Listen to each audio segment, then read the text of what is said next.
Sedaya banggakan teman-teman yang ada pada ini. Izinkan saya kami dari kelompok 5 kami mempresentasikan tentang pameran akhir perkuliahan. Sebelumnya saya mengaturkan tangan dalil. Om Swastiastu. Assalamualaikum warahmatullahi wabarakatuh. Salam sejahtera bagi kita semua. Salam, namo buddhaya, salam harmoni. Salam harmoni. Di sini untuk mempersingkat waktu mungkin ada saya agak lebih berdepan. Yang pertama nama saya Ibadi Mahendra Saputra. Saya Putri Yulia Hardiningrum. Perkenalkan, nama saya Dewa Ayu Widya Suwani Dewi. Perkenalkan, saya Chandra Oktawaruni. Baik, jika sudah langsung saja saya ke profiling study. Baik, untuk profiling jelaskan rekomendasi saya Chandra. Baik, presentasi akan saya mulai dari profiling peserta didik. Adapun profiling peserta didik kami ambil di SD Negeri 1 Kaliuntu yang beralamat di Jalan Cendrawasih nomor 6 Singaraja. Adapun profil peserta didik kami ambil dari kelas 5B di SD Negeri 1 Kaliuntu yang berjumlah 13 orang yang terdiri dari 6 siswa berjenis kelamin laki-laki dan 7 orang siswa berjenis kelamin perempuan. Adapun nama-nama siswa tertera pada layar di depan. Kemudian adapun hasil asesmen profiling peserta didik dimulai dari perkembangan fisiologis. Nah, perkembangan fisiologis ini terdiri dari perkembangan fisik dan motorik. Yang pertama ada perkembangan fisik. Yang pertama dari aspek tinggi badan. Nah, terdapat pada slide adalah grafik dari tinggi badan siswa di kelas 5B SD Negeri 1 Kaliuntu yang berkisar antara 132 cm sampai 146 cm. Nah, berdasarkan hasil observasi dan pengamatan yang dilakukan di SD Negeri 1 Kaliuntu pada kelas 5B menunjukkan bahwa perkembangan fisik peserta didik pada aspek tinggi badan siswa sudah ideal. Kemudian aspek berat badan. Nah, berikut pada slide itu terdapat grafik yang menunjukkan perkembangan fisik berat badan peserta didik kelas 5B di SD Negeri 1 Kaliuntu. Berdasarkan hasil observasi yang dilakukan, terdapat siswa kelas 5B menunjukkan bahwa perkembangan fisik berat badan masih kurang ideal. Hal tersebut terlihat dari 54% atau 7 orang siswa memiliki berat badan sangat kurus. Kemudian 23% atau 3 orang siswa memiliki berat badan obesitas. 15% atau 2 orang siswa memiliki berat badan kurus dan 8% atau 1 orang memiliki berat badan ideal. Berikut ini merupakan tabel dari perkembangan fisiologis aspek fisik, tinggi badan dan berat badan siswa kelas 5B di SD Negeri 1 Kaliuntu. Bisa dilihat pada slide.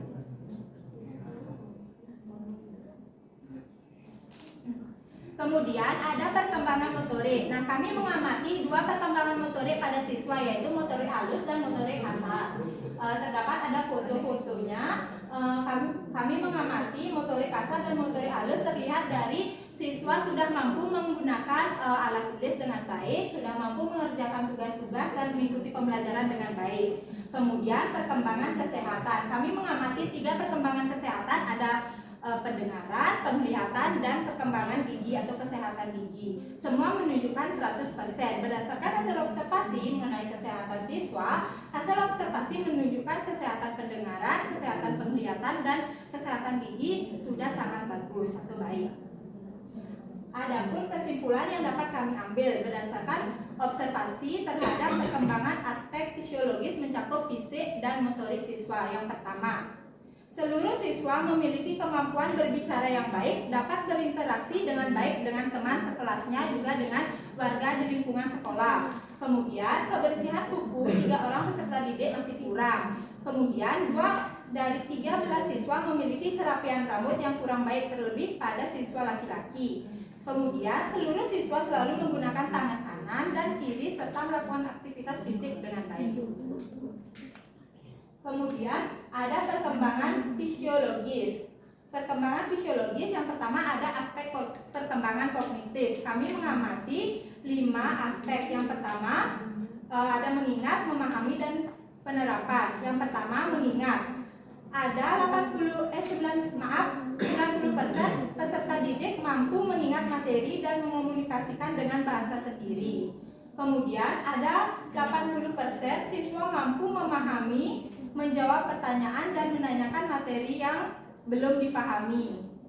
Kemudian aspek penerapan. Terdapat 80% siswa menerapkan materi pembelajaran dalam kehidupan sehari-hari seperti menjalankan hak dan kewajibannya di sekolah. Kemudian aspek analisis. Terdapat 90% peserta didik dapat menganalisis permasalahan, informasi, dan mengaitkan konsep-konsep dalam konteks yang lebih luas dalam proses pembelajaran. Kemudian aspek evaluasi. Terdapat 85% peserta didik mampu memberikan pertimbangan terhadap suatu situasi, nilai-nilai, ide-ide, atau metode tertentu yang berdasarkan patokan dan kriteria tertentu. Jadi dapat disimpulkan berdasarkan perkembangan kognitif siswa.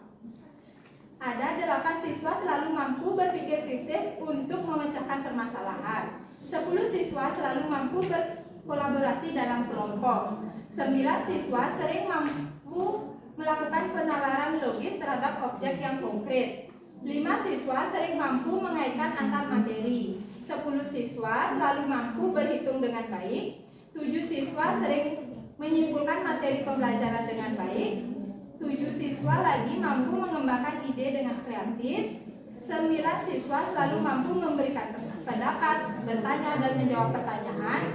10 orang selalu mampu memahami arahan perintah guru, dan 9 siswa selalu mampu mendemonstrasikan tugas di dalam kelas. Sekian dari saya, akan dilanjutkan oleh rekan saya. Baik, untuk selanjutnya akan menjelaskan dari saya sendiri akan menjelaskan tentang sosial emosional. Yang pertama, berdasarkan hasil observasi yang telah dilakukan, aspek psikologis yang mencakup perkembangan sosial emosional dapat disimpulkan bahwa dari tabel itu menjelaskan tentang kemampuan sosial emosional peserta didik termasuk dalam kategori baik, namun ada beberapa peserta didik yang belum dapat mematuhi peraturan dengan baik, dan beberapa peserta didik sulit untuk diatur saat kegiatan pembelajaran. Dari adapun kesimpulannya seperti yang pertama itu 9 siswa selalu mampu menunjukkan sikap bangga dan empati. Yang kedua, 7 siswa selalu menunjukkan rasa percaya diri. Yang ketiga, 8 siswa selalu mampu mengendalikan emosi dan amarah. Yang keempat, 6 siswa selalu memiliki semangat yang baik. Yang kelima, 7 siswa selalu mampu mengungkapkan perasaan dengan baik. Dan terakhir, 8 siswa selalu mampu mengungkapkan perasaan dengan baik. Nah, yang selanjutnya itu psikososial. Kemampuan psikososial tadi termasuk dalam kategori baik juga, di mana kesimpulannya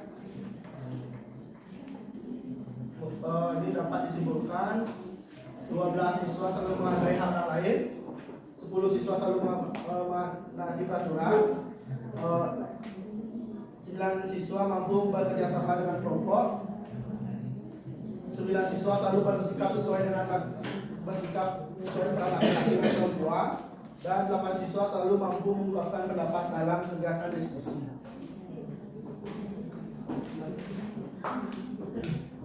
Selanjutnya itu moral, itu peserta didik sudah menunjukkan sikap yang baik dengan teman, begitupun dengan gurunya. Yaitu perkembangan hasil moral ini ada kesimpulannya. Yang pertama, 9 siswa selalu mampu berbicara sopan. Yang kedua, 9 siswa selalu menunjukkan etika yang baik. Yang ketiga, 10 siswa selalu menaati peraturan. Yang keempat, 10 siswa mampu menghargai pendapat. Yang terakhir itu 9 siswa selalu menunjukkan sikap jujur saat pembelajaran. Adapun yang ketiga itu etik dan kultural. Peserta didik kelas 5B memiliki tingkat perkembangan etik dan kultural yang sesuai dengan seharusnya. Hal tersebut ditandai dengan keseluruhan siswa selalu menghargai keberagaman etik sesama teman. Seluruh siswa selalu menghargai keberagaman budaya. serta keseluruhan peserta didik selalu belajar karya tradisional bersama teman.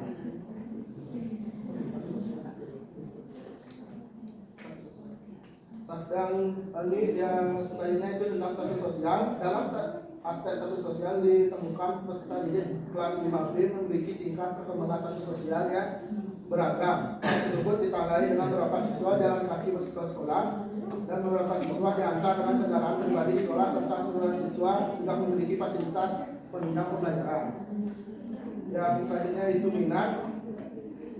Dalam aspek minat ditemukan seluruh peserta didik kelas 5B senang dengan media pembelajaran yang digunakan oleh guru, baik itu media konkret maupun media semi konkret yang berbasis teknologi. Terlihat dari antusias seluruh peserta didik saat guru memutarkan video pembelajaran di kelas. Di kelas 3 orang siswa bertanya apabila tidak menjawab pertanyaan dan 10 orang siswa bersemangat untuk mengikuti kegiatan pembelajaran. Adapun dokumentasinya tentang minat belajar. Yang pertama ada dokumentasi tentang gimana perhatian siswa terhadap guru di depan maupun dari guru modelnya, yaitu keterlibatan siswa dalam bereksperimen atau berdiskusi bersama kelompoknya. Bisa kalau dilihat di slide yang sudah dipaparkan di depan.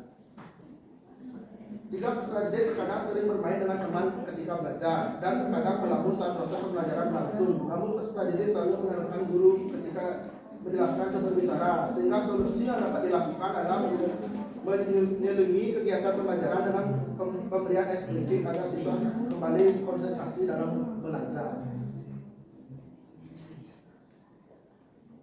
Nah, yang selanjutnya itu siswa itu memiliki perasaan yang senang. Kita lihat di beberapa yang sudah dicantumkan, dan keaktifan siswa juga terlihat, di mana 10 orang peserta didik menunjukkan sikap senang mengikuti pembelajaran. Terlihat dari sangat baik dan aktif dalam mengikuti pembelajaran. Namun kembali lagi 3 peserta didik kadang menunjukkan minat belajar yang kurang karena kurang memahami materi pembelajaran, sehingga diberikan solusi penggunaan media pembelajaran bervariasi dan terus diajak untuk belajar. Selanjutnya yaitu kemampuan awal. Adapun grafiknya, yang biru itu mampu membaca huruf dengan lancar dan jelas. Yang orange itu mampu menulis dengan rapi. Yang abu-abu mampu berhitung dengan baik. Berdasarkan hasil observasi mengenai kemampuan awal peserta didik, 12 siswa orang selalu mampu membaca dengan baik dan lancar. Yang kedua, 10 orang siswa selalu mampu menulis dengan rapi. Yang ketiga, 10 siswa selalu mampu berhitung dengan baik. Sehingga solusi yang dapat diberikan adalah memberikan pembelajaran tambahan untuk siswa yang memiliki kemampuan yang kurang dalam membaca, berhitung, dan menulis. Adapun kembali dokumentasinya itu keterlibatan dalam pembangkitan pengetahuan awal dan mengingat materi sebelumnya. Dari di mana guru model memonitoring dalam pembelajaran dan keterlibatan dalam pembangkitan pengetahuan awal. Peserta didik di awal pelajaran sudah mampu menjawab dan mengungkapkan pendapat dari persepsi yang telah diberikan oleh guru, namun terdapat 1 orang siswa masih kurang fokus dalam proses pembelajaran. Yang terakhir itu gaya belajar. Siswa cenderung menggunakan gaya belajar visual, audiovisual, kinestetik yang berwarna kuning. Yang abu-abu itu senang berdiskusi dan suka berbicara. Dan orange itu siswa dapat duduk dengan tenang. Dan yang terakhir mampu mengekspresikan diri melalui komunikasi sesama teman. Di mana gaya belajar di sini terdapat 9 peserta didik memiliki gaya belajar visual karena senang jika memiliki materi yang disajikan dalam bentuk gambar maupun video.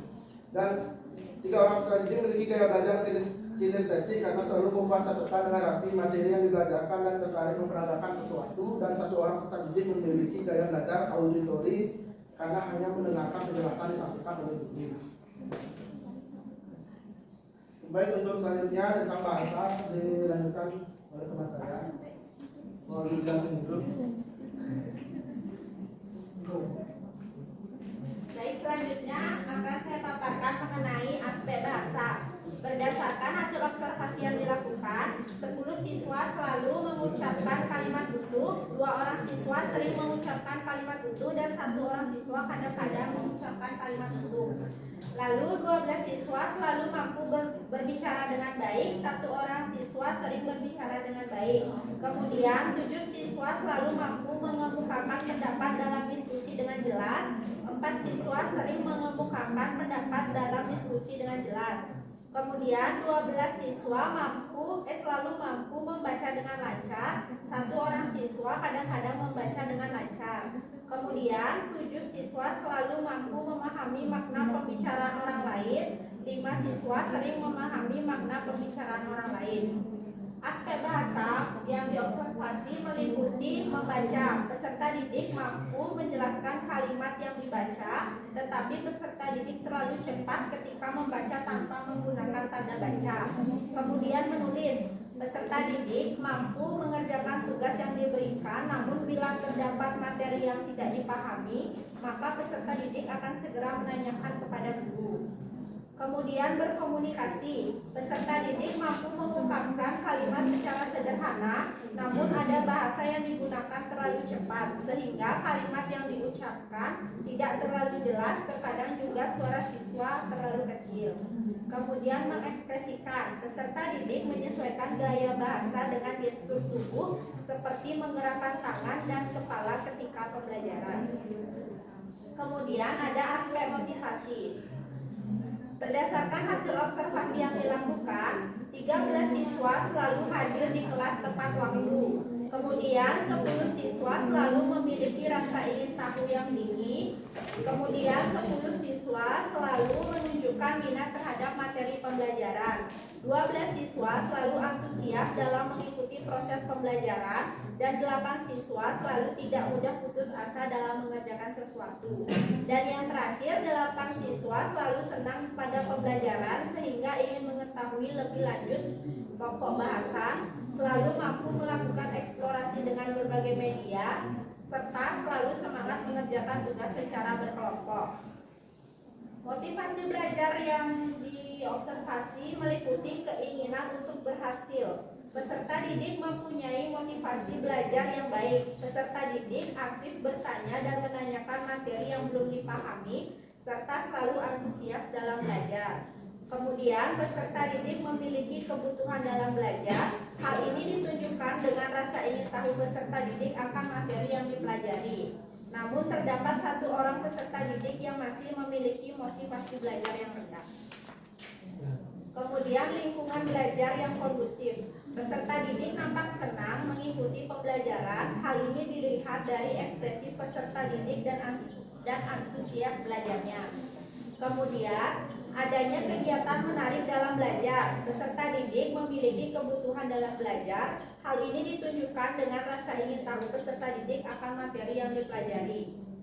Kemudian pada aspek kesulitan belajar, berdasarkan hasil observasi yang telah dilakukan, 2 siswa kadang-kadang sulit dalam memahami materi pembelajaran yang diberikan oleh guru. Kemudian 13 siswa tidak sulit belajar secara berkelompok. Siswa sangat antusias apabila bekerja dalam kelompok. Kemudian 3 siswa belum mampu mencapai tujuan pembelajaran. Dan 1 siswa kadang-kadang dalam pembelajaran hasil yang dicapai tidak seimbang dengan usaha yang telah dilakukan. Serta 4 siswa selalu lambat dalam mengerjakan tugas. Kemudian 13 siswa tidak pernah menunjukkan sikap kurang wajar seperti acuh tak acuh dan menentang saat pembelajaran. Sehingga dari kesulitan belajar siswa diberikan solusi. Guru harus memberikan pemahaman materi disesuaikan dengan gaya belajar peserta didik dengan pembelajaran berdiferensiasi, sehingga kesulitan belajar dapat diminimalisir. Dari sekian pemaparan dari saya, selanjutnya akan dilanjutkan oleh rekan saya.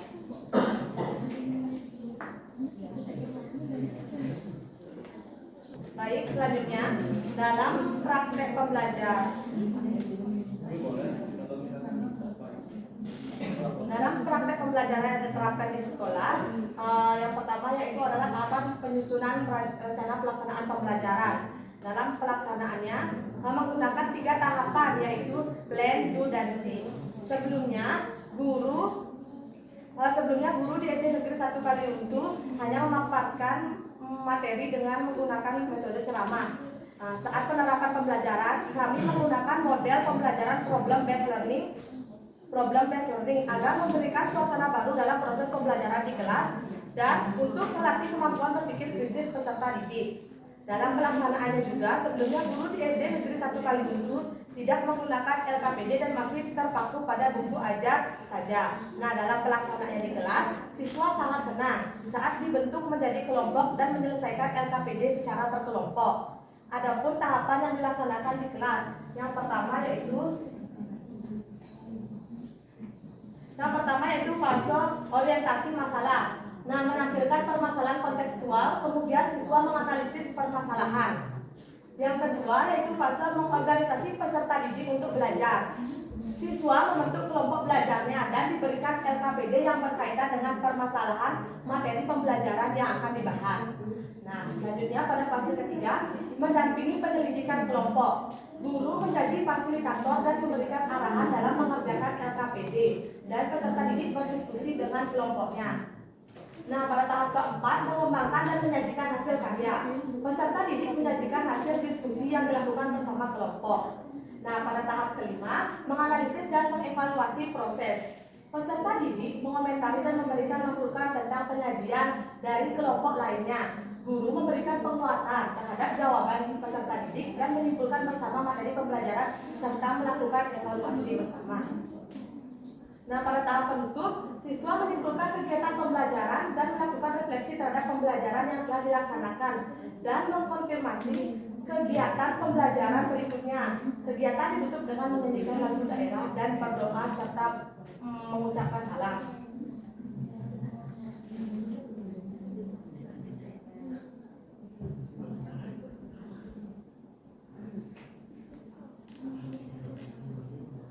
Berikut merupakan tampilan dari bahan ajar yang digunakan, yaitu di kelas pada kelas 5 dengan tema 7 yaitu peristiwa dalam kehidupan, subtema 3 itu peristiwa mengisi kemerdekaan pada pembelajaran pertama yang meliputi muatan bahasa Indonesia, IPA dan IPS.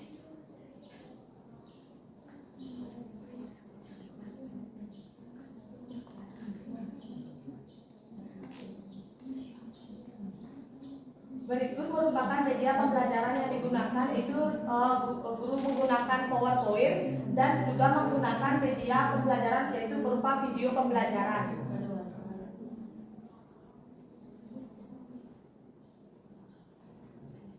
Berikut merupakan tampilan dari lembar kerja peserta didik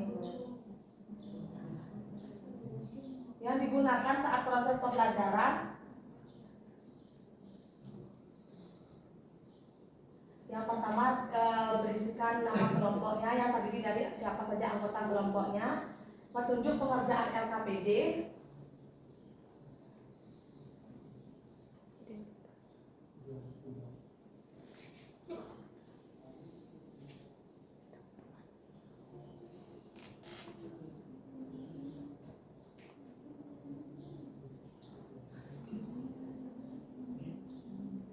kemudian siswa mengerjakan LKPD yang diberikan oleh guru.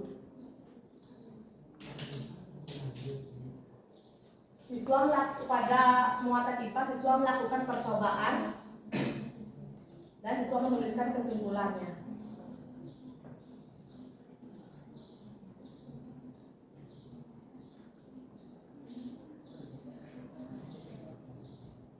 Berikut merupakan dokumentasi pada saat pembelajaran dan pengukuran tinggi badan serta berat badan yang dilakukan di SD Negeri 1 Kaliuntu.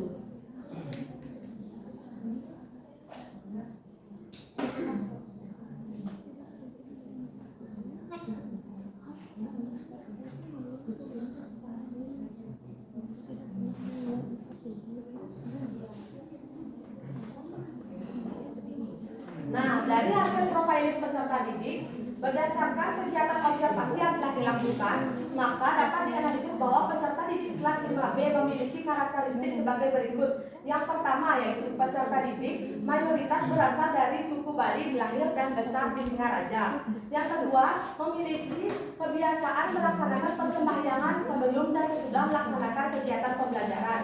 Nah, yang ketiga, membudayakan 3S itu senyum, sapa, dan salam kepada seluruh warga sekolah. Yang keempat, memiliki minat belajar yang cukup baik dan antusias dalam belajar yang tinggi. Yang kelima, kemampuan belajar awal yang dimiliki cukup baik. Yang keenam, memiliki sosial kultural yang baik karena selalu dapat menghargai budaya dan keberagaman di lingkungan sekolah. Yang ketujuh, gaya belajar yang dimiliki peserta didik adalah dominan visual, motivasi belajar yang cukup baik, serta perkembangan emosional dan sosial yang cukup baik. Nah, hasil yang diperoleh pada pelaksanaan pembelajaran, hasil yang diperoleh peserta didik dalam proses pembelajaran, yaitu peserta didik memiliki minat belajar yang tinggi. Hal tersebut dapat dilihat dari antusias dan ekspresi yang dimiliki oleh peserta didik, partisipasi dan perasaan senang dalam mengikuti pembelajaran. Seperti pada saat melakukan percobaan, peserta didik sangat bersemangat ikut terlibat untuk membawa bahan dan alat yang digunakan. Selain itu, peserta didik merasa senang karena kegiatan pembelajaran sesuai dengan gaya belajar peserta didik. Penggunaan media pembelajaran dapat membantu peserta didik menjadi lebih konsentrasi karena peserta didik merasa tertarik dengan pembelajaran yang telah dirancang. Penggunaan model pembelajaran problem based learning dapat melatih kemampuan berpikir kritis dan kreatif dari peserta didik. Solusi untuk menindaklanjuti kekurangan yang terjadi pada penerapan RWP yaitu saat mengerjakan LKPD, guru mendampingi peserta didik sehingga saat peserta didik mengalami kesulitan, guru dapat membantu peserta didik yang mengalami kesulitan sehingga waktu yang diperlukan tidak terlalu lama. Nah, sebelumnya dalam pelaksanaan pembelajaran saya dari alokasi waktu yang telah disusun merasa kekurangan karena dalam pelaksanaan percobaan itu siswa dibentuk menjadi kelompok. Saat membentuk kelompok itu karena sebenarnya siswa yang diajar itu bukan 13 orang tetapi 40 orang karena sekolah sedang pembangunan, jadi kelas 5A dan kelas 5B itu masih digabung. Jadinya kesulitan waktu untuk mengkondisikan peserta didik yang banyak tersebut saat percobaan. Terlebih peserta didiknya sangat aktif sehingga saat percobaan yang melibatkan menggunakan korek api itu agak harus ekstra hati-hati karena mereka sangat antusias. Nah, sebelumnya pada saat melakukan percobaan yang pertama, peserta didiknya kan sudah membawa kaleng satu-satu, sudah ditaruh. Itu mereka sangat antusias maju ke depan mendorong dia jatuh percobaannya, jatuh yang telah udah setengah perjalanan, untungnya masih S-nya itu jadinya ulang lagi dari awal, sehingga itu yang menjadi kesulitan dalam pelaksanaannya. Guru juga harus memperhatikan peserta didik yang pada saat mengerjakan LKPD secara berkelompok masih ada yang pasif dan menjadikan sesi diskusi itu bercanda karena kan mereka kan di kelasnya digabung. Kadang masih suka colek-colek temannya, kadang juga dia maunya sama temannya itu aja yang teman diajak sekelas, tidak mau berbaur.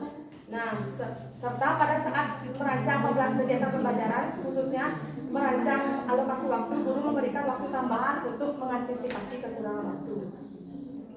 Adapun sarannya, yaitu sebagai pendidik sebelum merancang kegiatan pembelajaran harus mengetahui karakteristik peserta didik agar kegiatan pembelajaran yang dilaksanakan dapat efektif. Seperti guru dapat merancang media pembelajaran yang sesuai dengan gaya belajar serta kebutuhan peserta didik. Yang kedua, selain itu, guru harus memberikan perhatian ekstra kepada seluruh peserta didik, terlebih siswa yang aktif bermain di kelas supaya tidak mengganggu temannya yang lain, serta guru harus mampu memberikan motivasi belajar. Yang ketiga, kepada peserta didik untuk terus semangat dan guru harus selalu kreatif dan inovatif untuk menciptakan ruang kelas yang menyenangkan dan memberikan materi secara bermakna, serta manajemen waktu yang tepat. Dan sebagai peserta didik juga harus memiliki semangat, motivasi, kreativitas, dan kemandirian untuk belajar dan berbudi pekerti yang luhur.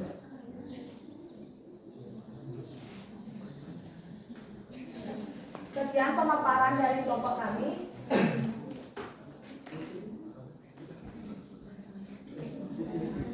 Oh iya, kalau ada pertanyaan, mungkin untuk teman-teman ingin bertanya atau memberi masukan yang bersifat membangun, dipersilakan.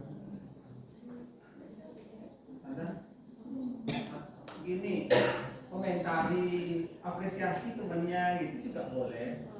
Nah, ini awalnya tepuk tangan saja enggak, apresiasi itu bagus. Saya bisa dapat lesson learn saya ini gitu.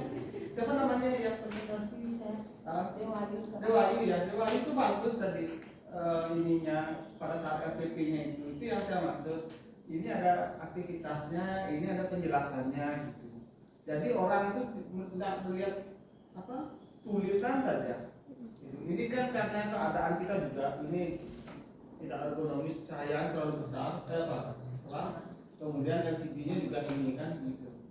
Jadi kalau ini harusnya bagus tampilannya, ada gambar, jauh lebih enak kita membandingkan gitu daripada lihat ke bawah tadi itu tulisannya semakin banyak gitu. Ini apalagi kecil-kecil. Benar bagus tadi cara penyampaiannya. Tadi bahkan apa istilahnya? Berimprovisasi dia tadi menyampaikan kan pengalaman itu kan akhirnya teman-teman Anda ketawa kan daripada membaca.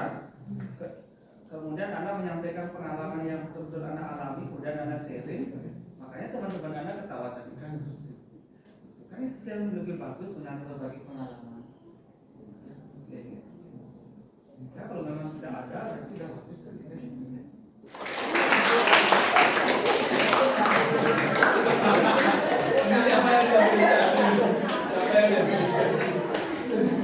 Baik, terima kasih teman-teman atas kesempatan yang sudah berikan kepada kami. Adapun dari kejadian tadi, mohon maaf karena salah kata yang sengaja maupun tidak sengaja. Termasuk Bapak dosen juga mohon maaf juga. Semoga untuk kedepannya kita bisa memperbaiki dan menjadi lebih baik lagi. Dan mungkin itu dari saya, izinkan saya untuk mengakhiri sisi presentasi hari ini. Dan saya tutup dengan Param Santi. Oh, Santi, Santi, Santi. Assalamualaikum warahmatullahi wabarakatuh. Salam sejahtera untuk kita semua. Salam nama budaya. Salam halus.